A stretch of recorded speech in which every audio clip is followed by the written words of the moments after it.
nakaka-adventure. Ngayon nga ay papunta tayo sa Onisan, sa Puerto Salinca po. So, atin nga i-experience kung ano ang meron doon, gaano nga ba kaganda ang lugar doon, marirelax ba tayo doon, or magi-enjoy ba ang buong family doon? Well, let's see na lang sa video na to. At sa nagbabalak o nagpaplano na dumayo rin dito ay babanggitin na lang din namin yung naging cost namin doon para may idea rin po kayo na kung magkano yung possible na budget sa mga sa getaway ng inyong pamilya or barkada. At sa mga oras nga na ito ay nasa Timaonan, Quezon na kami. At estimated travel time namin ay 47 minutes to 1 hour according sa Google Map. Kung itatanong nyo nga yung daan papunta dito ay wala naman kami naging problema. Kayang-kaya naman ang aming maliit na auto.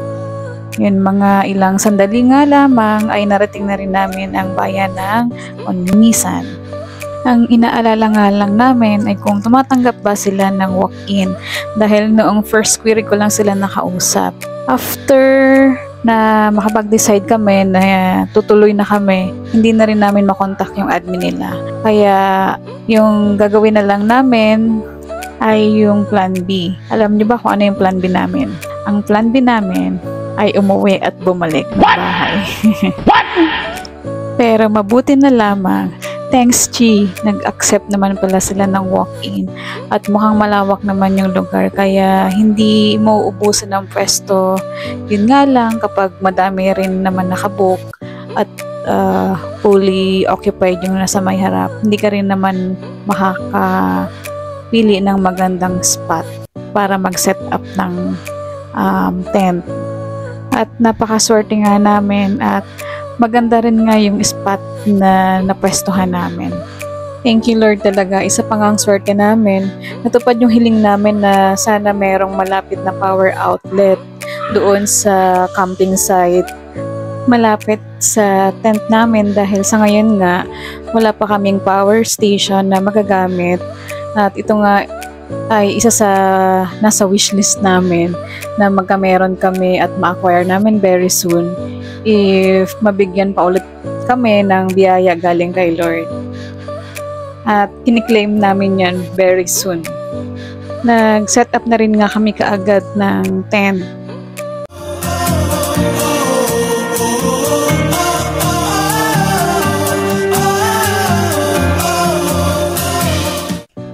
Habang nagsiset up nga kami ay busy din naman ang mga bata sa paglalaro ng buhangin. Ayan, sige mga anak, mag-enjoy lang kayo at sulitin natin ang bawat minuto at oras habang tayo ay nandito. Kami nga pala ay 24 hours lamang mag-i-stay dito. Dito nga sa lugar na to, dito namin itatayo, isa-set up yung isa pa naming tent. Feeling good, enjoy your life every day and every night.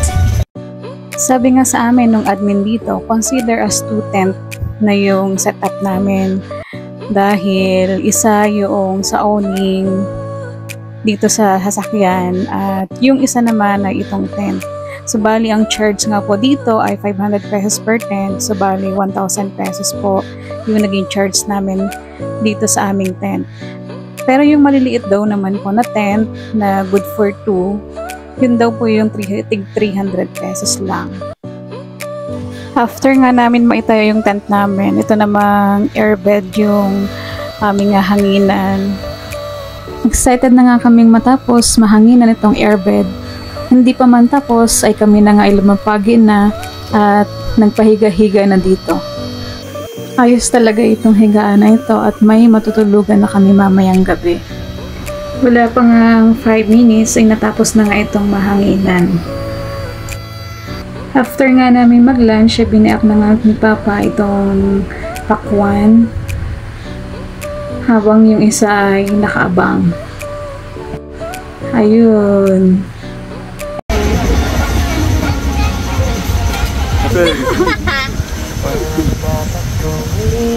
Look eh, bumper.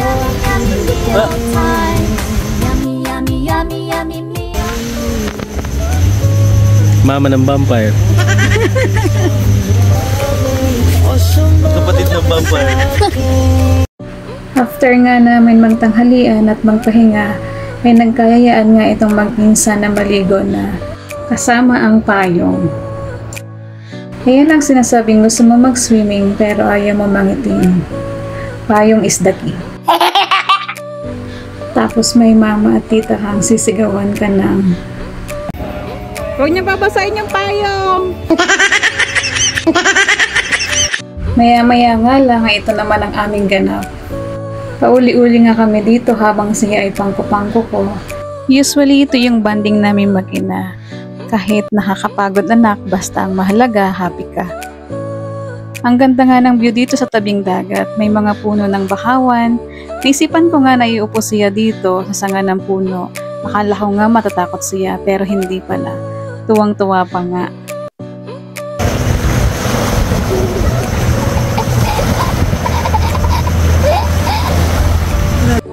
Samantalang, yung dalawa ay lumipat doon sa kabila ng may net.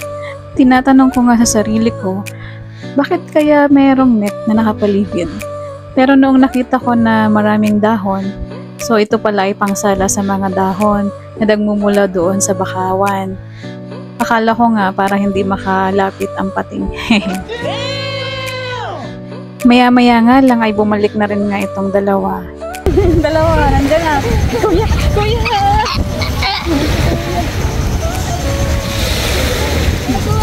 Ha? Nando, nagkakya sa puno si Lolo. Tingnan mo, papa. Tingnan mo. Halatang happy-happy nga itong aming baby. Ano? Ito pala yung tent setup namin. Ito yung magiging tahanan namin dito sa Puerto Salingapo hanggang bukas. Oh, what a beautiful day with the ones I love. I'll always stay, living my best life. Come what may. Hapon na nga at nagluto na rin ako dito ng pansit para sa merienda. Nag-crave nga ako ng pansit noong namimili kami ng aming mga babaunin. At isa pa para ma-celebrate din namin yung Mother's Day kahit wala nga dito yung aking nanay at mami. Shoutout nga po pala sa lahat ng mga mothers dyan. Especially po sa aking nanay na si Nanay Lourdes at sa aking mami, ang aking biyana na si Mami Nelly. We love you po. Nagsimula na nga ako dito na magluto ng pansit. Ang lahok nga pala nito ay pork and hotdog. Syempre yung mga vegetable.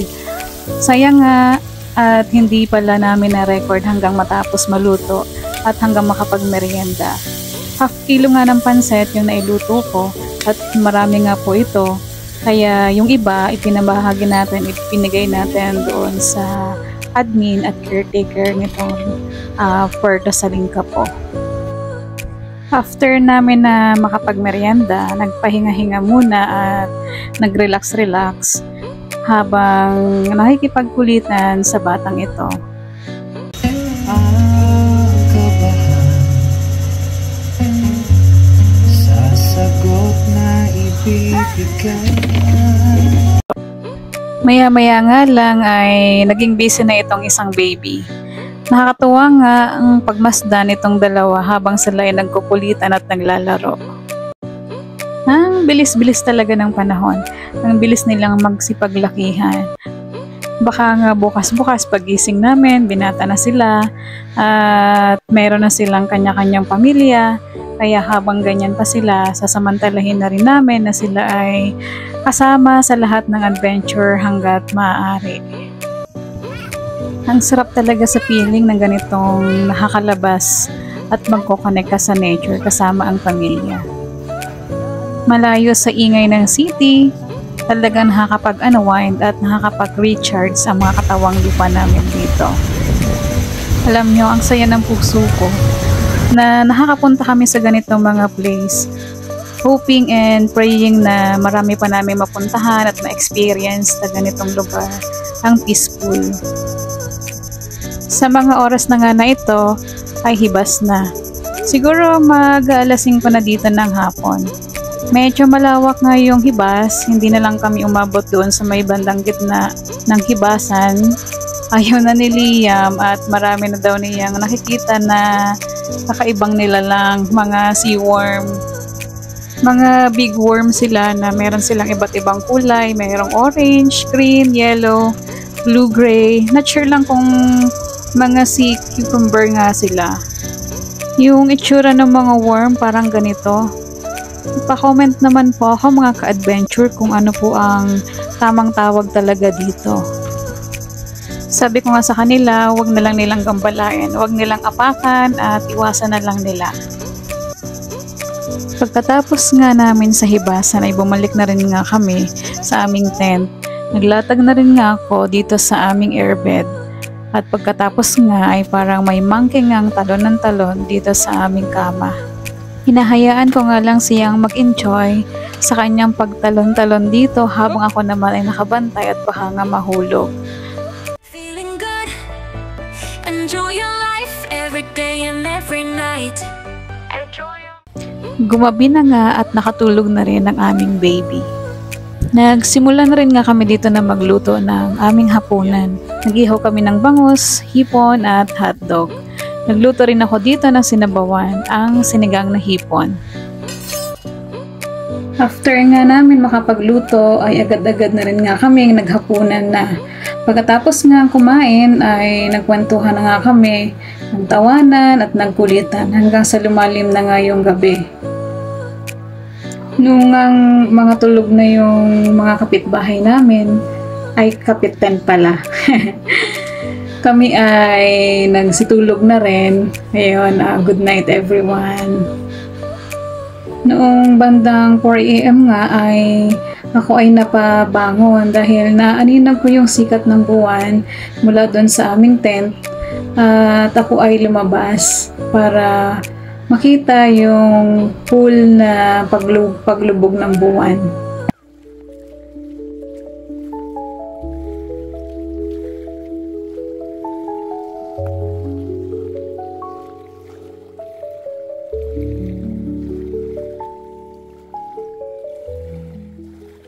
Mag-uumaga na nga at magsisimula na rin na lumiwanag ang paligid. Nakatulog pa nga ako dito ng konti hanggang sa pagising ko ay maliwanag na talaga yung kapaligiran. Habang yung aking mga kasama ay mga tulog pa rin. Medyo makalat nga at pumatak kasi yung ulan nung madaling araw. Then dito na lang namin pinagpapasok yung mga upuan at pinagpipinaw na rin namin yung aming mga sinampay na towel at mga damit. Good morning! Malalaglag ka dyan. Grabe yung electric fan. Hanggang ngayon buhay pa rin siya. Almost 8 hours. Sobra na sa 8 hours yung paggamit namin dito.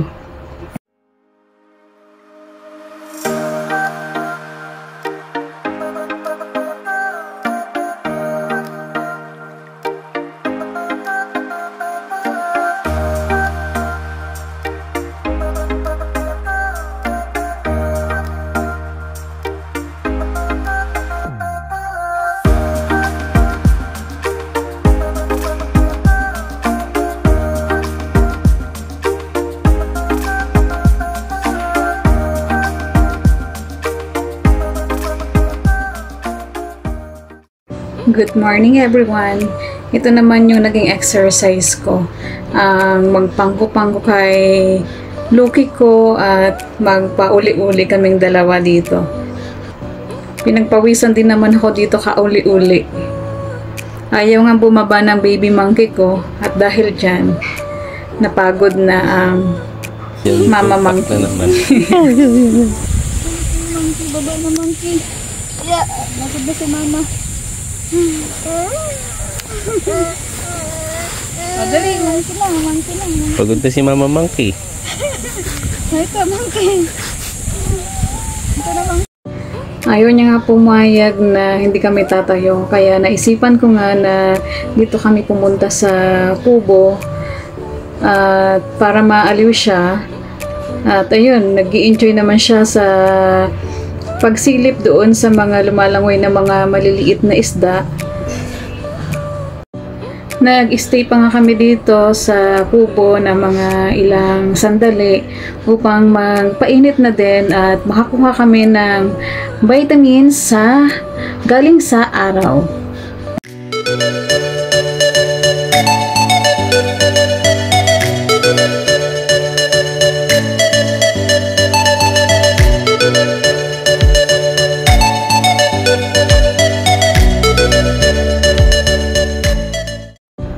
After nga namin na makapagpainit ay kami ay bumaba na din at kami ay babalik na rin sa tent. Nauuhaw na nga ako sa oras na ito at ganun din ay nangangalay na kasi ang bigat-bigat ng aking baby. Ito kasing baby namin ay nasa 16 kilos na. Hindi man siya ganun katabang tingnan pero siksik talaga, napakabigat. Pagkarating nga namin dito sa aming tent ay inupo ko muna siya. Buti na lang at siya ay hindi na umiyak, pumayag na habang nanonood sa akin habang ako ay umiinom ng tubig. Sabi ko nga sa aking anak at sa aking pamangkin ay sulitan na nila kasi maya-maya magagayak na kami. Kasi hanggang 10 o'clock lang kami dito ng umaga, then gagayak na kami. Ngayon, naglaro na yung dalawa ng yung buhangin na ginawa nilang balls. Kung kaninong ball yung unang mag-crack at mabasag, siya ang talo. Buti na nga lang yung isang bata ay nanonood lang sa kanila at hindi sila pinapakailaman. Parang napakabilis nga talaga ng oras. Kahapon lang nandito kami nag-set up. Ngayon, maya-maya, maggagayak na kami at magliligpit kasi 24 hours lang talaga yung in-stay namin dito kasi kinabukasan, meron pa kaming pasok. So yun, kung wala lang pa sana, mag-i-extend pa kami dito. So, bawi na lang kami by next time. Dito nga ay sinamantala ko na mag-swimming ulit. Kahit na nakapag-swimming na kami kagabi. Siguro mga 10 to 11 o'clock yun ng hating gabi na kami ay nagkayayaan na mag-swimming kaming tatlo ni Liam, Papa, ako. Tapos, ayun, habang nag-swimming, kwentuhan kaming tatlo. Ang sarap lang sa feeling na nagkakaroon kami ng mga ganitong bonding na magpamilya. So ito talaga yung pangarap namin na kahit na kami ay busy sa mga trabaho namin ay dapat pa rin kaming magkaroon ng time na magbanding katulad nito. Sinubukan ko na rin nga na isama itong aking baby sa pagsiswimming at hindi ko talaga maano yung nararamdaman niya kung siya ba ay natutuwa o natatakot. So yun, hindi naman malamig yung tubig, maligamgam. Kaya naisipan ko na maligo na rin siya bago kami umuwi.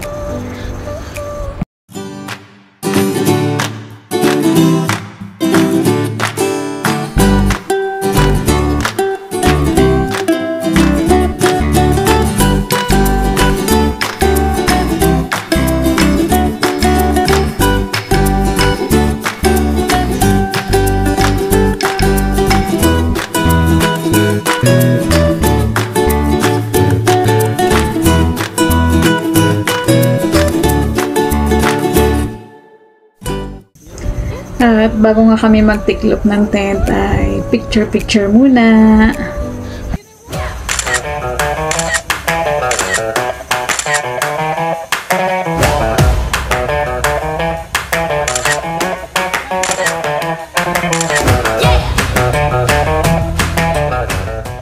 Bali nga yung total na naging cost namin dito is 2,060 for 24 hours.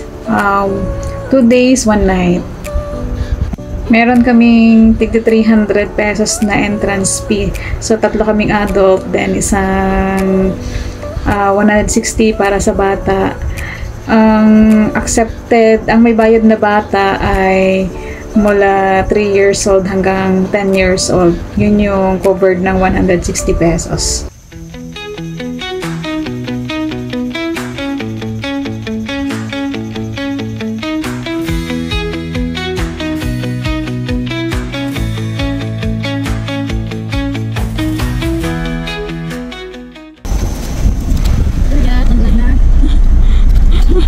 Hindi na pag ito. Mga pa lang. Ano nyo nga. Bye-bye for now, Puerto Salingapo.